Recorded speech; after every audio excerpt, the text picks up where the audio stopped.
Good afternoon students. आज हम बात करें, हमारा ज्योग्राफी मॉडल पेपर नंबर 8 है। इसमें कुछ महत्वपूर्ण क्वेश्चन है, उनकी बात करेंगे।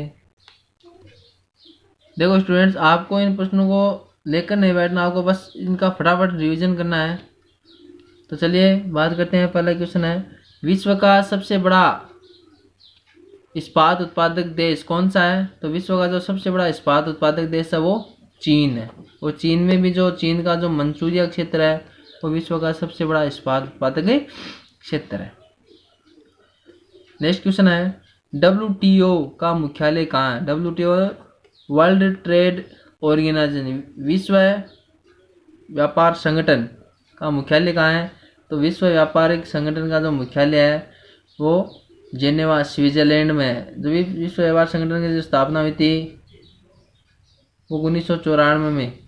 पहले इसके स्थान पर गेट था।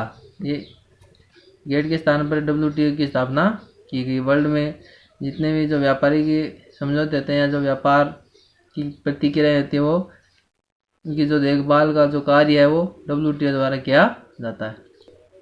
अगला क्वेश्चन है, बहुत अच्छा क्वेश्चन है। यदि आपको मुंबई से न्यूयॉर्क की समुद्री यात्रा करनी हो तो किस समुद्री जलमार्ग का चयन करेंगे? देखो ये यहाँ पर उत्तरी अमेरिका, ये दक्षिण अमेरिका है, ये यूरोप वाला क्षेत्र है और ये हिंद महासागर भारत वाला जो क्षेत्र है, ये अटलांटिक महासागर है। ये यहाँ पर मुंबई है और ये यहाँ पर न्यूयॉर्क है। तो आपको मुंबई से न्यूयॉर्क की यात्रा करनी, मतलब हिंद महासागर से आपको अटलांटिक महासागर तक के बंदरगाहों तक आपको पहुँचना है। तो आप किस मार्ग का चयन करोगे? तो आपको स्वेज नहर मार्ग का चयन करना है। क्यों? क्योंकि पहले जब स्वेज नहर नहीं थी तो पहले जो हिंद महासागर या के जो बंदरगाह थे, मुंबई से न्यूयॉर्क की जो यात्रा की जाती थी वो अफ्रीका महाद्वीप के दक्षिण में केप टाउन नगर से होते हुए इन बंदरगाहों तक पहुंचा जाता था। लेकिन वर्तमान में स्वेज नहर बनने के बाद इनकी जो दूरी है वो काफ़ी कम हो गई है और जो व्यापारी की जो गतिविधियां वो स्वेज नहर मार्ग द्वारा काफ़ी होती हैं। ऐसे क्वेश्चन आते हैं कई बार, ऐसे पूछ ले कि न्यूयॉर्क से अमेरिका, उत्तरी अमेरिका के पश्चिमी क्षेत्रों या पश्चिमी बंदरगाहों तक पहुंचने के लिए आप किस मार्ग का चयन करोगे?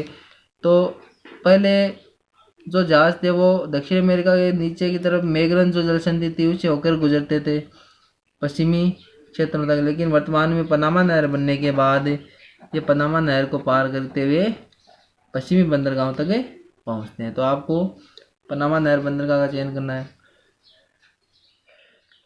अगला क्वेश्चन है, जल परिवहन की कोई 4 लाभ। चलो क्वेश्चन है, जल परिवहन 4 लाभ। जल परिवहन है वो वायु परिवहन और जो रेल परिवहन है अन्य परिवहनों से क्या है, सस्ता साधन है। जल परिवहन में रख रखाव मरम्मत की समस्या नहीं होती। घर्षण बल कम लगता है। घर्षण बल क्या लगता है? कम लगता है। प्रदूषण भी क्या होता है? कम होता है। तो सरल सा क्वेश्चन है। अगला क्वेश्चन है, संसाधन क्या है? देखो संसाधन क्या है, मानव द्वारा उपयोग में लाई गई वस्तु। हमारे जीवन में जो भी कोई वस्तु काम में लेते हैं उसे हम क्या कहते हैं? संसाधन कहते हैं। यदि कोई वस्तु हो और वो हमारे काम में नहीं है तो वो संसाधन नहीं। जैसे भूगर्भ में कोयला दबा पड़ा है और वो हमारे कोई काम नहीं आ रहा है तो वो संसाधन नहीं है। लेकिन मानव उनको अपने दिमागी तौर तरीके से बाहर निकाल कर काम में लेता है तो वो क्या बन गई है? संसाधन। जब तक कोई वस्तु काम में नहीं आती है हमारे, वो संसाधन नहीं है। और यदि वस्तु का हम उपयोग कर ले तो वो क्या बन जाती है? एक संसाधन बन जाती है। तो मानव द्वारा उपयोग में लाई गई वस्तु जिसे मानव अपने क्या करता है? उद्देश्य पूर्ण करता है, उसे हम क्या कहते हैं? संसाधन कहते हैं। जीवन में ने परिभाषा दी थी संसाधन की कि वे वस्तु या वे पदार्थ जो मानव की सामाजिक आवश्यकताओं व उद्देश्यों की क्या करते हैं? पूर्ति करते हैं। सामाजिक सोशल नीड्स, सामाजिक आवश्यकताओं और उद्देश्यों की क्या करते हैं? पूर्ति करते हैं। उसे क्या कहते हैं? हम उसे संसाधन कहते हैं। ये बात किसने कही थी? जिमरमैन ने ये बात और कही थी कि संसाधन होते नहीं बनाए जाते हैं। संरक्षण की आवश्यकता, संरक्षण मतलब बचाव, हमें संसाधन के बचाव की क्यों आवश्यकता है? क्योंकि आवश्यकता पूर्ण करने के लिए, पहला संरक्षण है आवश्यकता पूर्ण करने के लिए, लंबे समय तक उपयोग के लिए।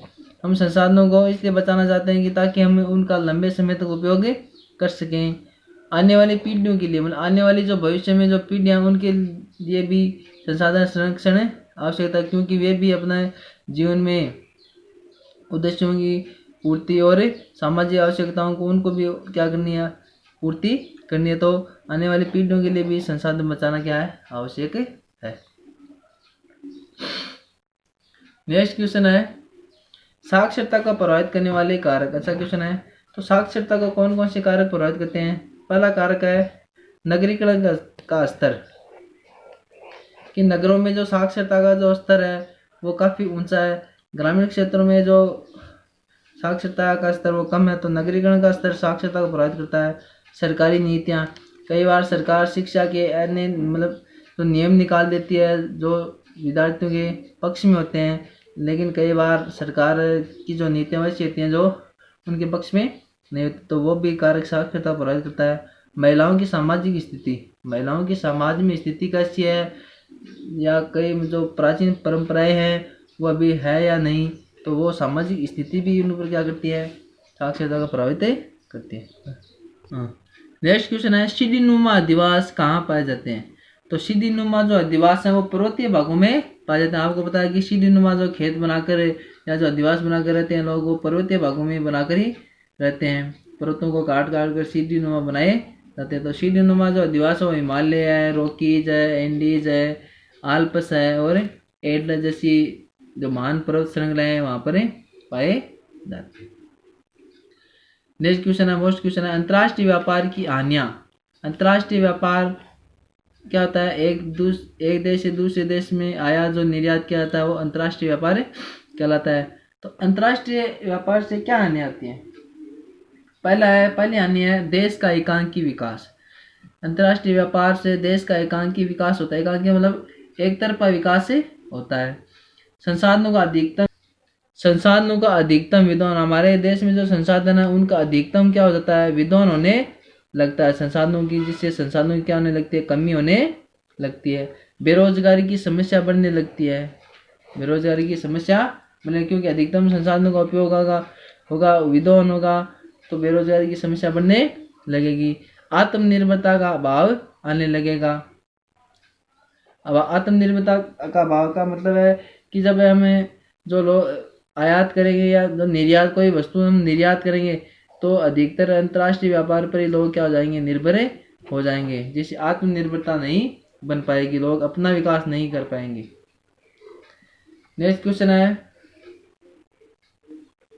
उड़ीसा राज्य की, अच्छा क्वेश्चन है उड़ीसा राज्य की चिल्का झील तट पर भ्रमण करते समय आप किस प्रकार के ग्रामीण अधिवास प्रतिरूप का अवलोकन करेंगे? तो मैंने आपको 2-3 दिन पहले मॉडल पेपर में बताया था कि उड़ीसा की चिल्का तट झील पर कौन सा अधिवास पाया जाता है? तीर प्रतिरूप अधिवास पाया जाता है। देखो एग्जामिनर वो कई बार क्वेश्चन घुमा के पूछता है, ऐसे क्वेश्चन आते हैं एग्जाम में। पिछली बार भी आया था कि ऐसा क्वेश्चन आया था कि जोधपुर का एक व्यापारी है वो यदि अपने सामान लाना चाहेगा तो वो कौन से बंदरगाह से लाना चाहेगा? तो उसमें जो उत्तर था तो जोधपुर राजस्थान, तो राजस्थान के जो नज़दीक सर्वाधिक नज़दीक जो बंदरगाह है वो कौन सा है? कांडला बंदरगाह है, गुजरात। ऐसे क्वेश्चन आते हैं, ध्यान रखना। गंदी बस्ती की 4 समस्याएं। गंदी जो बस्तियां हैं जैसे मुंबई की धारावी बस्ती है, वो वैसे ही सबसे गंदी बस्ती है, उनकी क्या क्या समस्याएं? क्योंकि क्या समस्याएं हैं? वहाँ पर शुद्ध पेयजल का अभाव है। शुद्ध पेयजल का क्या है? अभाव है। पक्की सड़कों का अभाव है, गंदी नालियां हैं तथा चिकित्सा एवं स्कूलों का भी क्या है? अभाव है। तो ये गंदी बस्ती की समस्या है। जनसंख्या संरचना किसे कहते हैं? मोस्ट क्वेश्चन है ग्रामीण नगरीय जनसंख्या संरचना क्या? देखो जनसंख्या संरचना या संगठन या जननांकीय संरचना, ये तीनों एक ही नाम है। क्वेश्चन किसी भी नाम से आ सकता है, संरचना के नाम से भी आ सकता है, संगठन के नाम से भी आ सकता है, या जनना की संरचना के नाम से भी आ सकता है। तो जनसंख्या संरचना या संगठन या जनना की संरचना उन विशेषताओं को जनसंख्या की उन विशेषताओं को प्रदर्शित करती है जिससे मापा जा सके, जिसे हम माप सकते हैं, तथा जिसकी सहायता से दो भिन्न प्रकार के व्यक्तियों के समूह में अंतर स्पष्ट किया जा सकता है। दो भिन्न प्रकार के जो समूह हैं, जैसे आयु वर्ग का हो, चाहे व्यवसाय हो, चाहे ग्रामीण नगरीय समूह हो, तो उसमें क्या कर सकते हैं हम, अंतर स्पष्ट कर सकते हैं।